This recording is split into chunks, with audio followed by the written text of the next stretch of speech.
Hi there and welcome to another car cleaning guru video. Here I'll be running through the products and process I recently used to permanently restore the tired looking exterior plastics and trim on my own Volvo V40, demonstrating the preparatory steps required to ensure you get the best bond for your buck.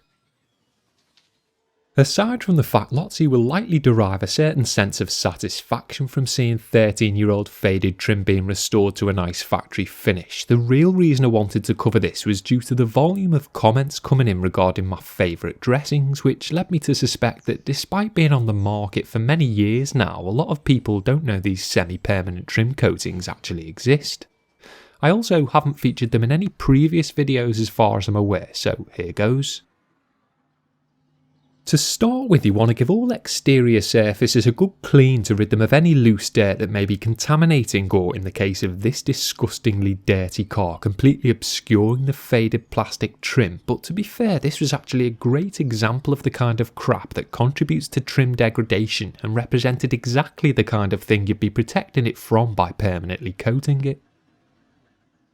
The limited daylight hours and a lack of garage to complete the latter stages of the process meant I didn't have time to fully film myself both washing the car and tending to the plastics, but rest assured if I encounter any more heavy road salt like this, I'll be certain to get some high definition footage of it being methodically washed away.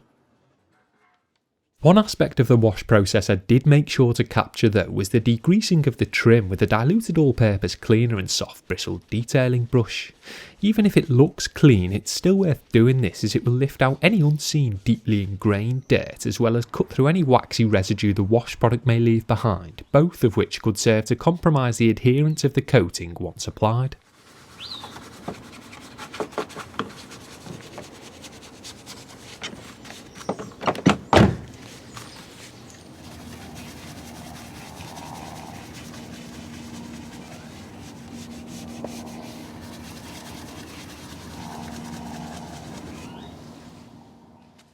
With the little off-camera guru magic then, the car was now completely crud free and the plastics ready to soak up some of that Gtechniq good stuff.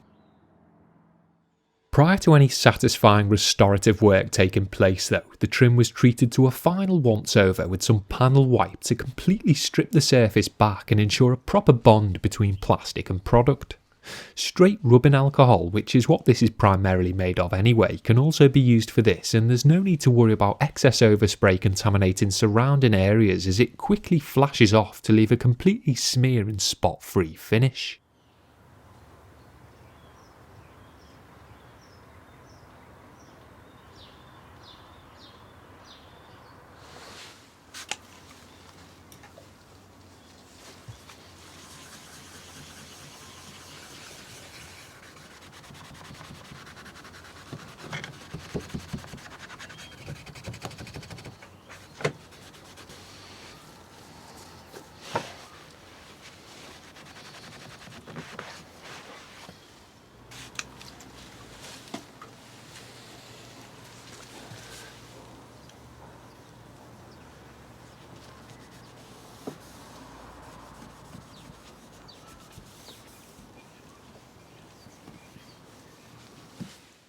Once washed, degreased and wiped down then, the hideous naked trim was clear for all to see. Pretty unsightly if you ask me, but it's necessary to take it back to bare plastic to see exactly what you've got to work with. With plenty of trim to cover on this old estate, it was time to crack on before the damp autumnal air moved in and spoiled things. The Gtechniq C4 product chosen for the job isn't particularly cheap at over £20 for 15ml, however it should save time and money in the long run if you're no longer having to repeatedly apply different dressing products that last no more than a few weeks. The coating comes complete with a few small cotton applicator pads which, once the bottle has been dabbed onto, are used to work the product over the affected trim. Be warned though, they don't last long, so if you have plenty of it to coat, it might be worth persuading the missus to donate some of their makeup remover pads to ensure you don't get caught short.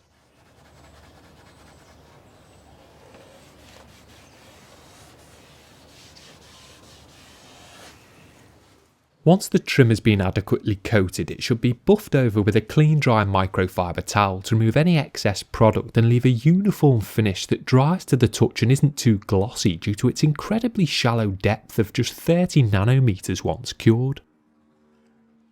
It's advisable to wear protective gloves of some sort when applying a coating like this, as it is an irritant, and with it being so durable, if you do get it on your mitts, you'll likely be peeling it off for days, a bit like super glue.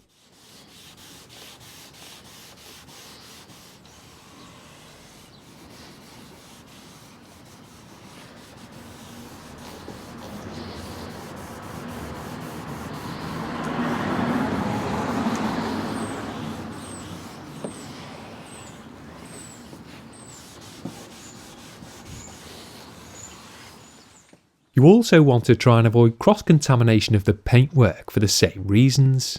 Unless you wipe away any excess immediately, you could be left with light smearing that on a well-kept car could look messy, so just be mindful when working around the edges. That being said, I wasn't too fussed about some areas of slight overlap here, as this was far from a fully detailed masterpiece, plus with parts of the trim being contaminated with stubborn polish and wax residue from previous owners' careless cleaning jobs, I wanted to make sure it was liberally worked into the edges to eliminate or at least conceal the white staining, which it tends to do very well. You can of course mask off all the trim to ensure the coating doesn't come into contact with the paintwork, but a lack of time and tape meant I largely went without, plus I was prepared to polish off any smears at a later date when the paintwork gets a proper going over anyway.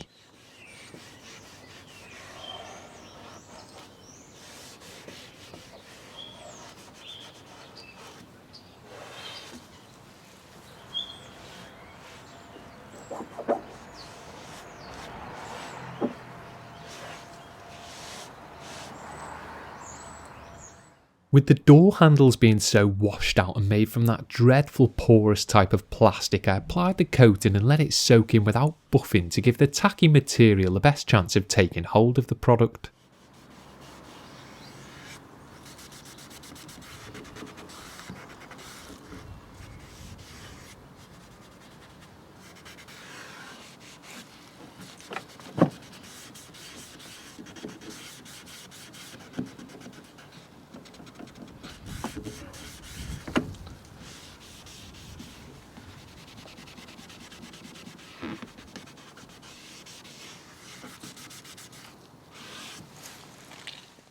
The main window mouldings were another problem area, but once treated with the C4 they looked a whole lot better. Again, with them being so faded and of an untextured finish, I simply applied and let sit without any initial buffing while I worked my way around the remainder of the car.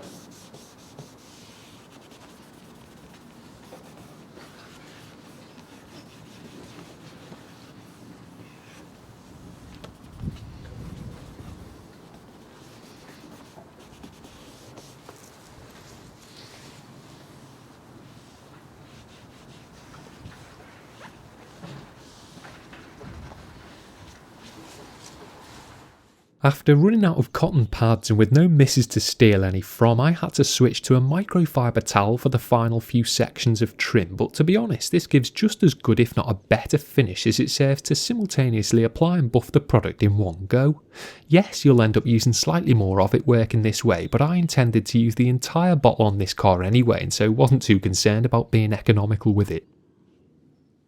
Likewise, on larger areas of trim where colouring in with a farty little cotton pad is going to take some time, you can use a clean microfibre applicator instead to cover the surface more swiftly, although the sponge material inside will soak up some of the product, so again, just be prepared to use a bit more of it.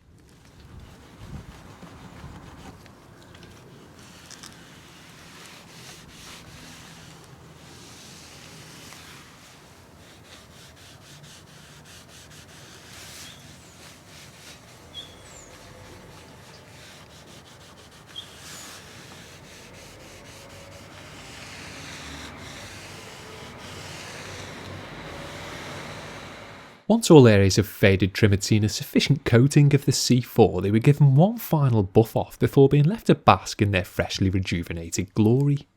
Admittedly, with the cool temperature and damp air, it was far from the perfect setting to be doing this kind of thing in, but it was either this or nothing at all. Ideally, after the cleaning, you'd move the car indoors to treat the trim in a more controlled environment, perhaps introducing a little heat to increase the ambient temperature a few degrees to aid the molecular bonding process. I unfortunately didn't have that luxury, so the freshly applied C4 had to sit out through the night, which most likely diminished its durability somewhat, but for the sake of the video I think it worked out pretty well. The previously unattractive trim now looked comparatively factory fresh, and you'd be hard pushed to tell it was ever badly faded or that it had just been coated with a synthetic protectant, which in my eyes is exactly what you want. Faded trim like this can often be written off as too far gone for traditional dressings, but these semi-permanent coatings, if applied properly and allowed to cure adequately, can help knock years off the visual age of an older car. There were still certain areas that could have done with a second application, but putting things into perspective, for a 13-year-old car that's neglected plastics have only ever seen a bit of back to black, I think they looked alright. And what's more, they'll now be thoroughly protected from the harsh winter elements, with any future grime coming into contact with them being nice and easy to remove. If you own an older vehicle with tired looking exterior plastic, or a newer car that's trim you want to keep looking new for that matter, then I'd highly recommend looking into treating them with a permanent coating like this Gtechniq C4 to save you the hassle and heartache of having to repeatedly deal with hideous faded trim. As always, cheers for tuning in. With the conditions at this time of year not being particularly congenial to car cleaning, I'm sure you'll appreciate the need to focus on slightly more straightforward videos for the time being, but that doesn't mean there'll be any reduction in quality. Do feel free to share this one with anyone you know who struggles with their car's exterior trim, and I'll catch you all again soon with a roundup of the best action from 2016.